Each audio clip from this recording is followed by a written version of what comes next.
Bien-aimés dans le Seigneur, loué soit Jésus-Christ et bienvenue dans Dies Domini.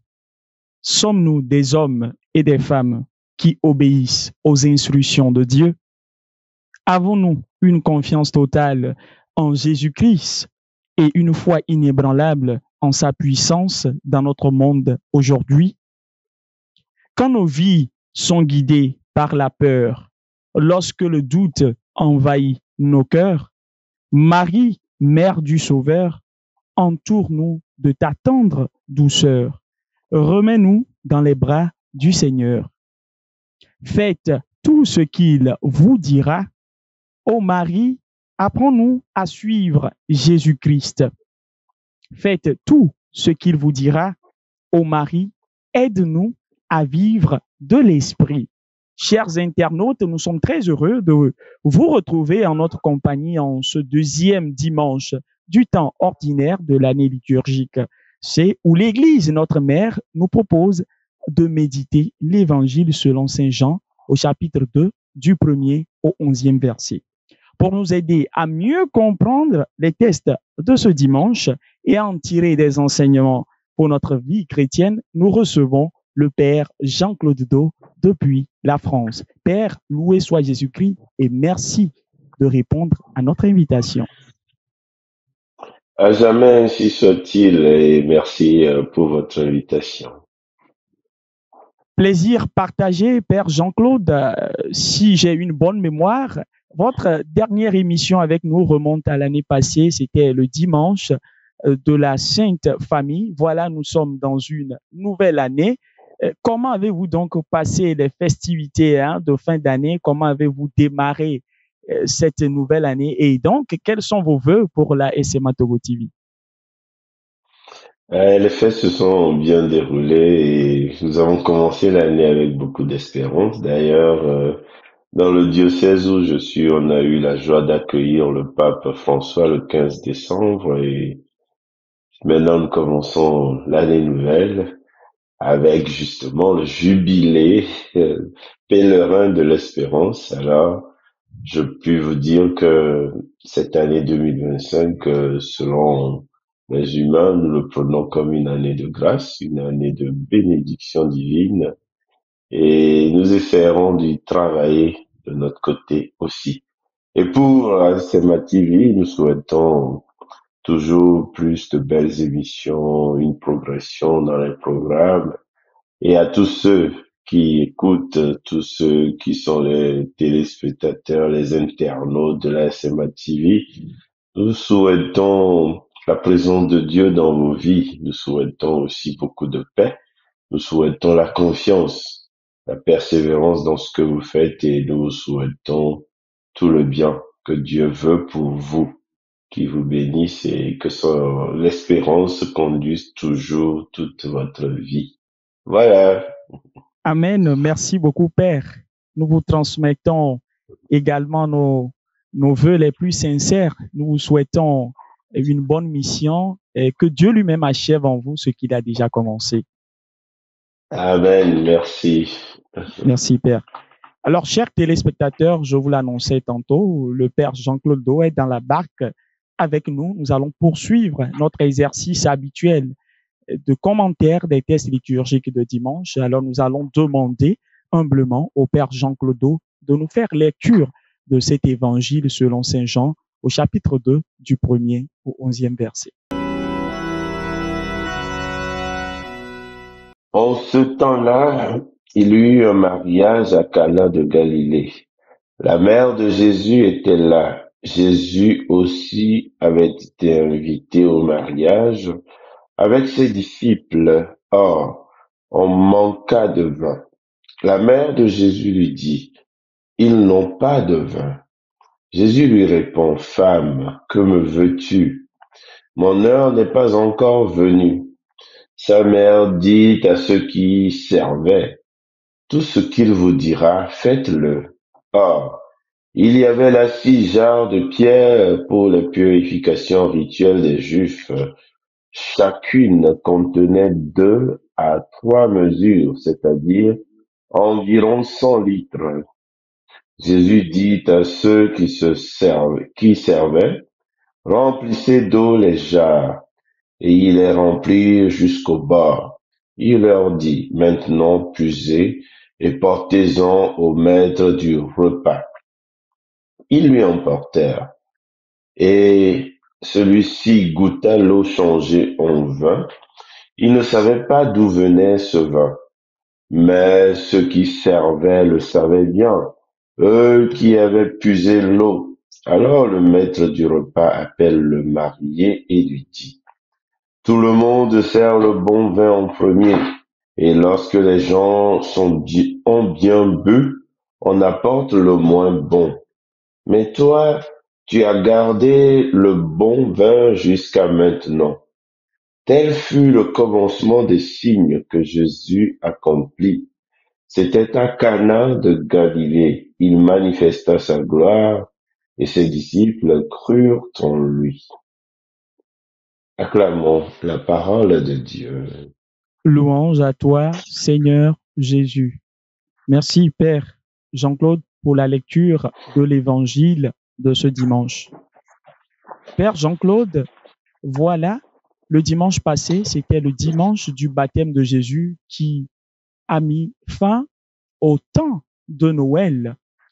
Nous voici à ce dimanche du deuxième du temps ordinaire de l'année C. Nous venons d'écouter l'évangile selon Saint Jean. Pouvez-vous nous replacer ce passage de Jean dans son contexte et dites-nous quelle est l'importance de ce passage dans l'ensemble de l'évangile selon Saint Jean? Le passage que nous venons d'écouter, comme vous l'avez souligné, fait suite au baptême de Jésus. Jésus qui est baptisé et qui reçoit le Saint-Esprit, l'Esprit Saint sous une forme corporelle de la colombe et qui est ainsi envoyé en mission. Donc, le deuxième chapitre de Saint Jean nous présente le début de la mission de Jésus et surtout ce que Saint Jean appelle le premier signe, parce que chez Saint Jean, il ne parle jamais de miracles. Pour lui, les miracles sont des signes de Dieu à notre temps pour éveiller, pour susciter la foi. Parce qu'on va voir dans le texte, dans la suite, on nous dit à la fin de ceci, les disciples crurent en lui. Ils crurent en Jésus parce qu'ils ont vu le signe manifesté par Jésus.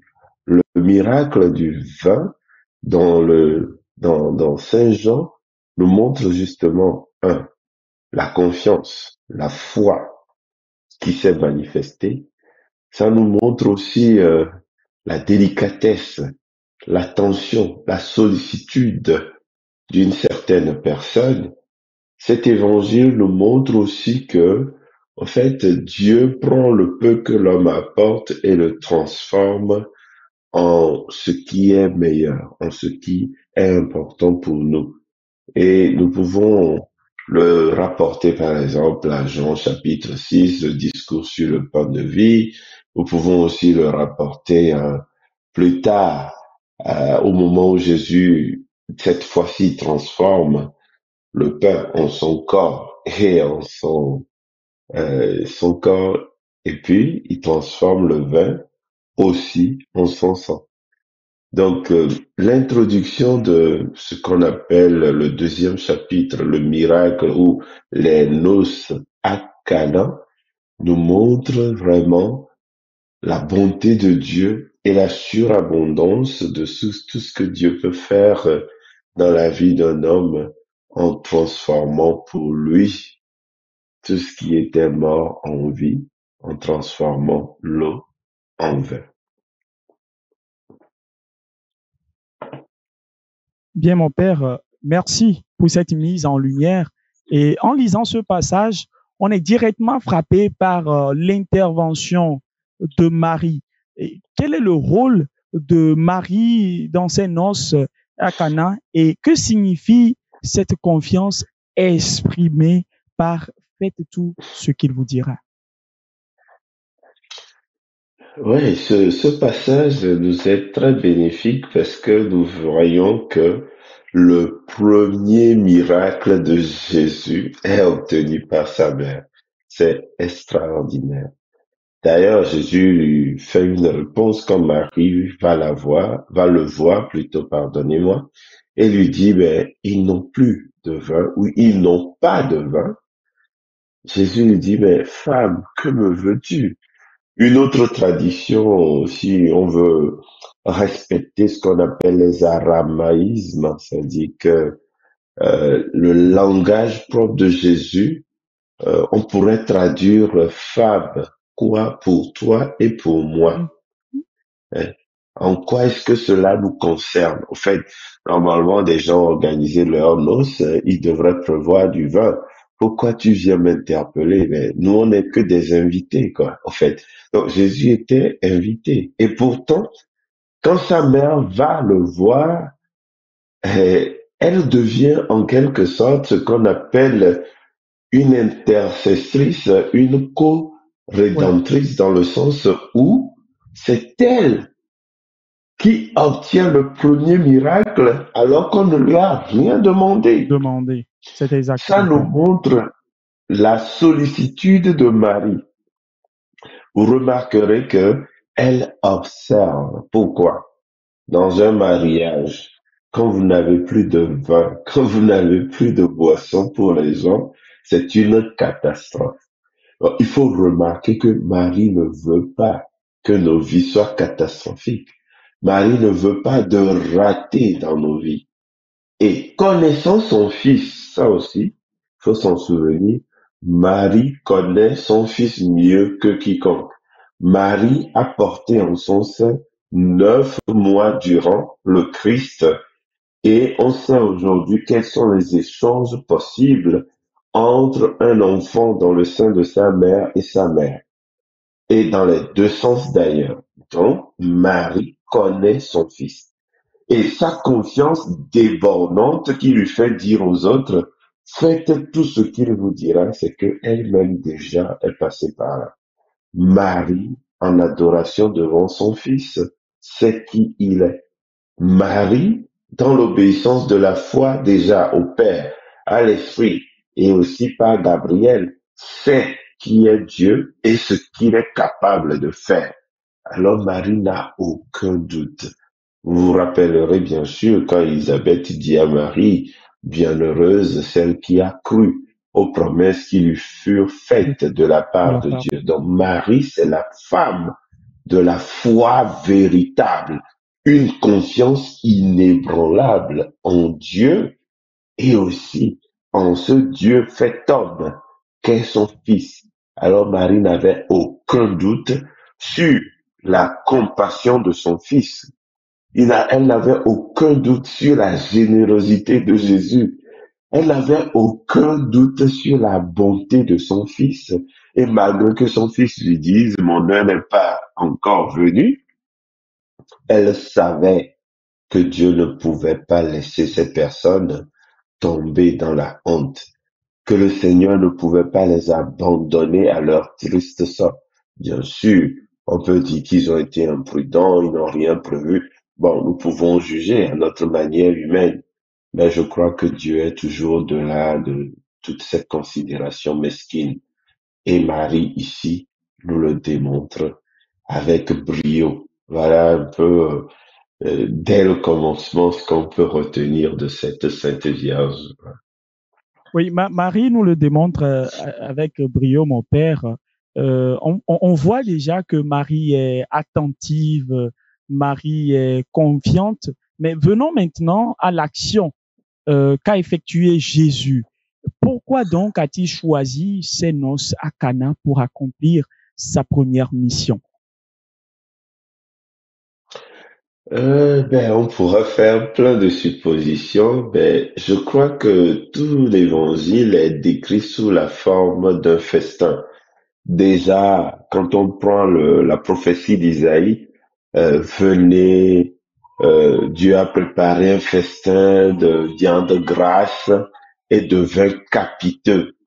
Quand on prend ensuite Jésus, sa venue, c'est toujours sous la forme de la fête, le festin, le vin.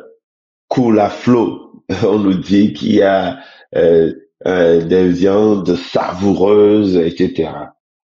Et l'Eucharistie elle-même, c'est à la suite d'un banquet. Ils ont mangé et ensuite ils ont partagé le pain que Jésus a rompu. Ils ont partagé le vin que Jésus lui-même a pris et en ayant dit la bénédiction. Donc il y a quelque chose que Dieu veut nous montrer. Au fait, je pense que c'est dans l'abondance de la joie humaine, dans la simplicité de tout ce qui constitue notre être, manger, boire, que Dieu vient s'incarner. C'est dans la simplicité de nos partages, de nos joies, de nos peines, de notre fragilité. Regardez l'Eucharistie, c'est ce pain fragile qui se fond sur notre langue, mais c'est par là que Dieu passe pour se révéler à l'homme.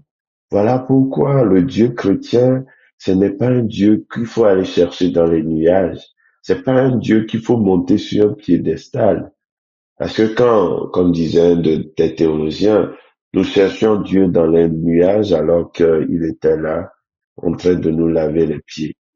Donc, si Jésus choisit de manifester, je pense, sa première gloire dans cet événement du mariage, c'est qu'il y a plusieurs mystères.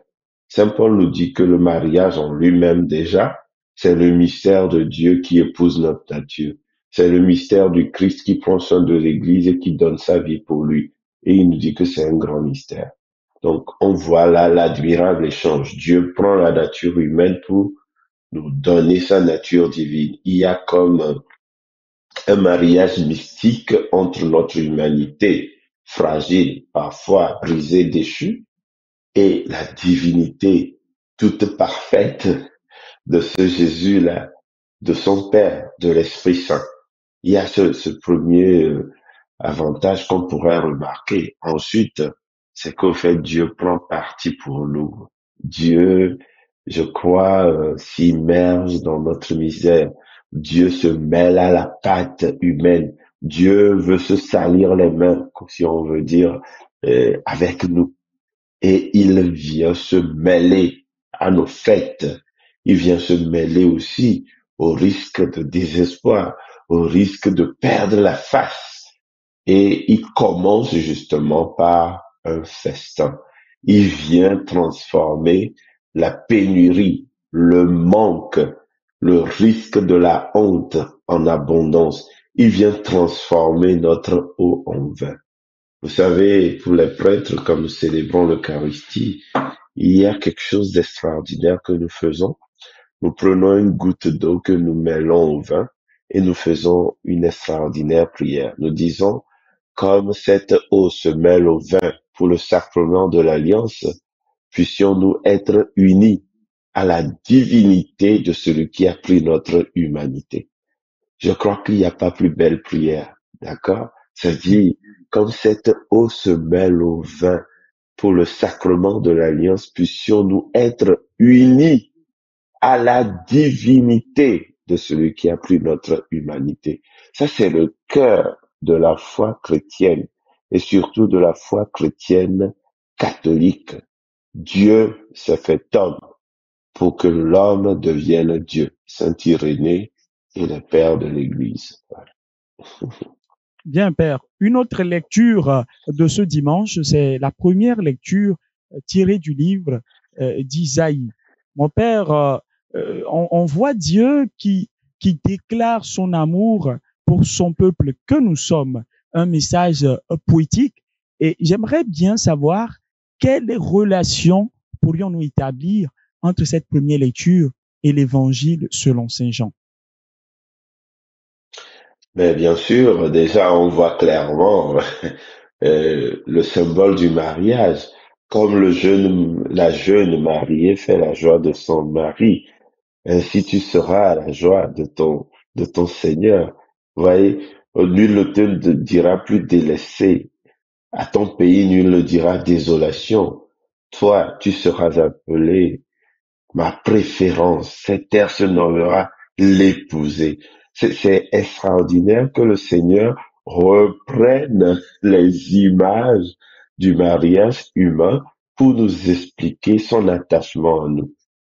Le Seigneur reprend, c'est-à-dire que ce qui est important pour nous, voyez, comme un jeune homme épouse une vierge, ton bâtisseur t'épousera. Comme la jeune mariée fait la joie de son mari, tu seras la joie de ton Dieu.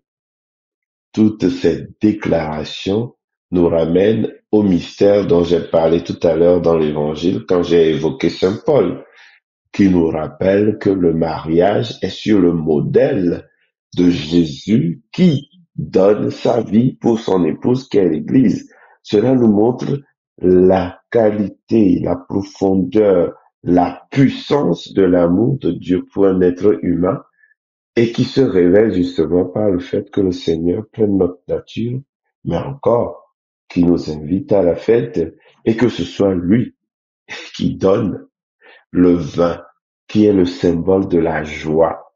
Vous savez, dans la Bible, il est écrit, et nous prêtres, nous connaissons bien ce verset, le vin réjouit le cœur de l'homme, et nous avons l'habitude d'ajouter, et il n'attriste pas celui de la femme. Oui.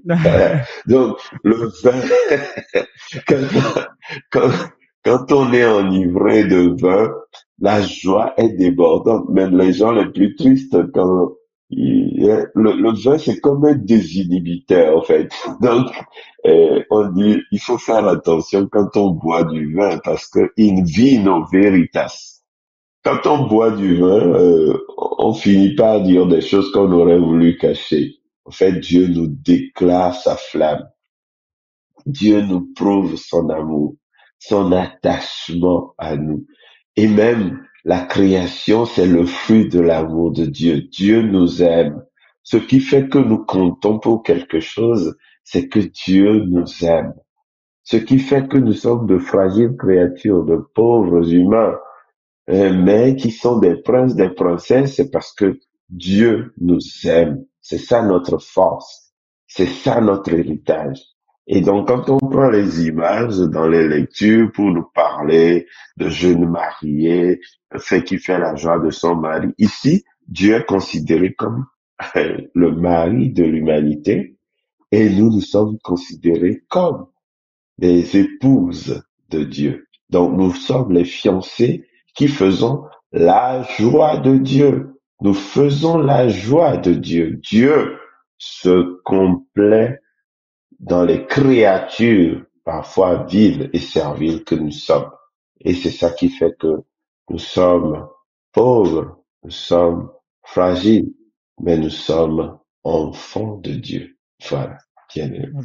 Et nous sommes enfants de Dieu. Un autre clin d'œil particulier, c'est Saint Paul dans cette exhortation aux Corinthiens dans la deuxième lecture, justement, Père. Que devons-nous comprendre de ce message de Saint Paul? Saint Paul, justement, nous rappelle que quand Dieu nous aime et nous assume, c'est-à-dire, il prend soin de nous, il nous distribue ses dons et chacun de nous a reçu un don particulier. Donc, ça ne sert à rien de se jalouser, de se bagarrer ou des discussions frivoles. Parce que ce qui énervait un peu Paul, c'est que dans la communauté des Corinthiens, tel disait, moi j'appartiens à Paul, moi je suis à Apollos, moi je suis à Pierre, etc. Et il leur dit, mais non, mais arrêtez vos histoires. Au fait, nous sommes aimés de Dieu et chacun d'entre nous a reçu un don. Là, nous sommes à 1 Corinthiens 12. Et si vous avez le courage de lire un peu plus en avance de ce texte de Saint Paul, vous allez remarquer que vers la fin, il va leur dire, mais vous vous battez pour des inutilités, mais nous formons un seul corps. D'ailleurs, pour Saint Paul, c'est important, la notion du corps. Il dit que le bras, c'est pas le pied, la jambe, c'est pas le bras, euh, le ventre, c'est pas la tête, etc. Bon, pour lui, la tête, c'est le Christ, bien sûr. Mais il nous dit que chaque membre a son rôle. Et les membres les plus fragiles sont protégés par les autres.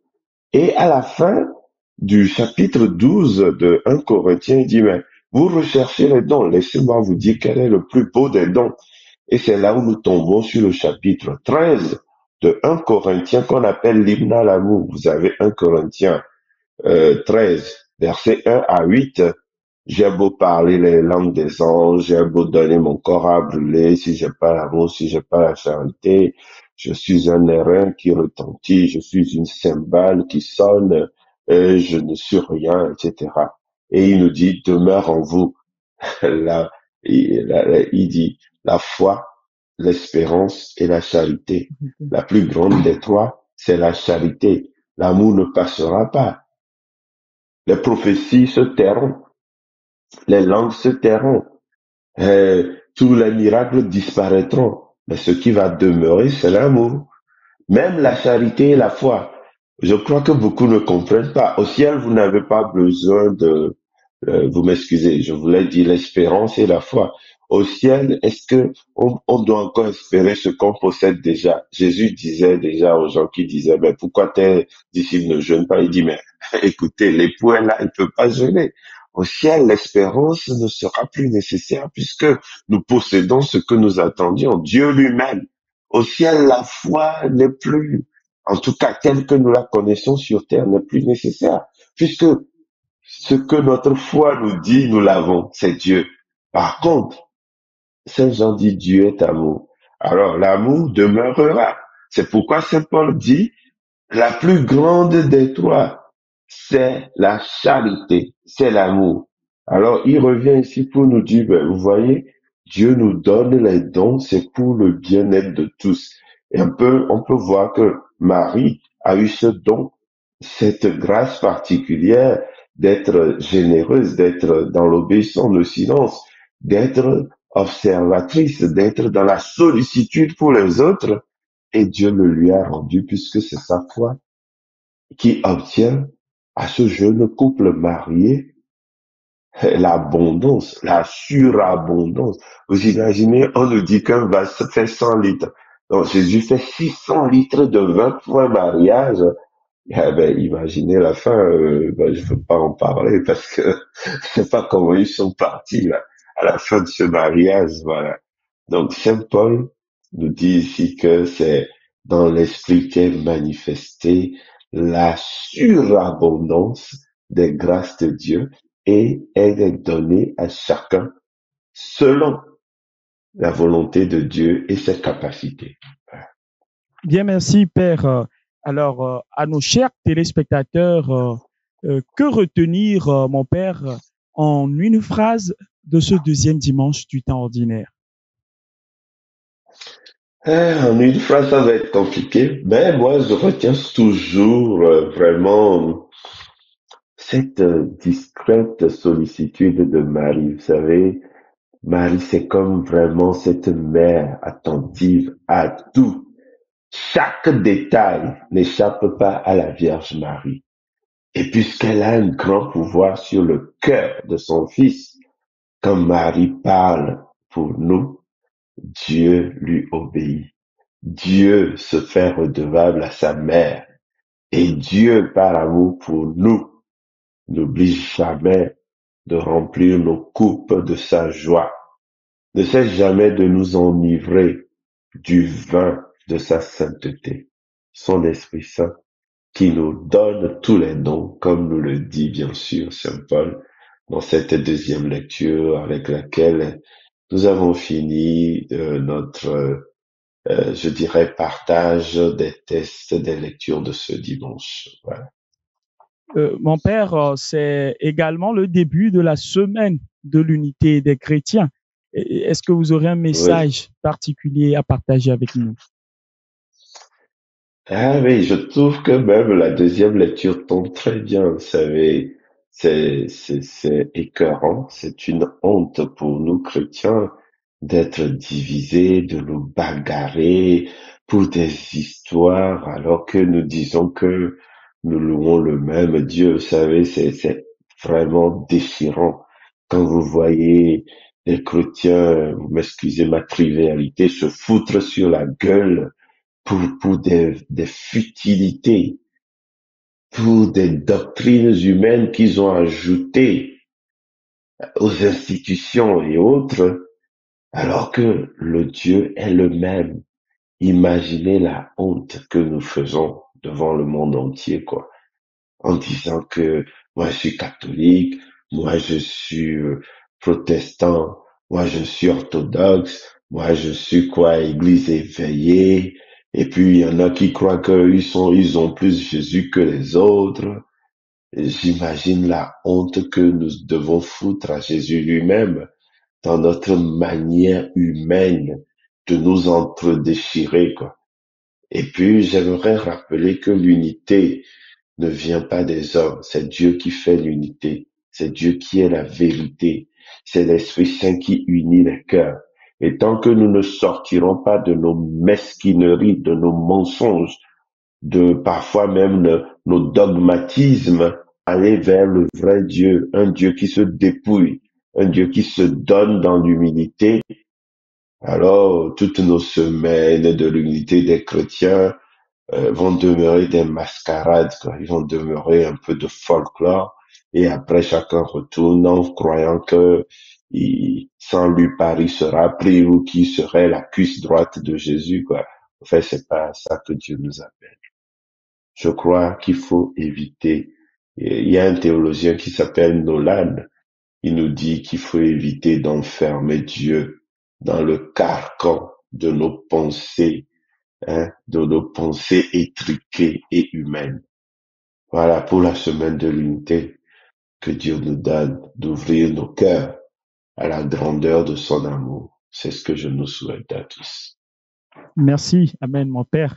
Merci, Père Jean-Claude, pour ces éclairages précieux sur ces caisses liturgiques de ce dimanche, riches de sens qui nous rappellent combien l'Esprit Saint agit en nous et combien nous sommes animés par Dieu comme une fiancée par son époux. Merci à vous, Père, d'avoir répondu favorable toujours à notre invitation. C'est moi qui vous remercie. Merci à vous.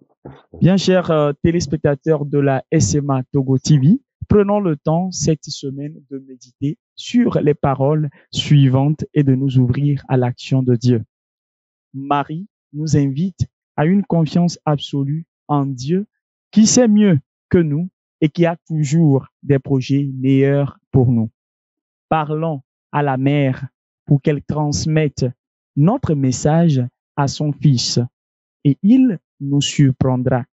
Bonne semaine de l'unité des chrétiens à tous et à toutes. Merci de votre fidélité à Dies Domini. Merci de nous avoir suivis. Merci également au Père Éric Botor, Père directeur. Merci à toute l'équipe technique en place. Jusque-là, portez-vous bien et que la grâce de Dieu vous accompagne toujours. Au revoir.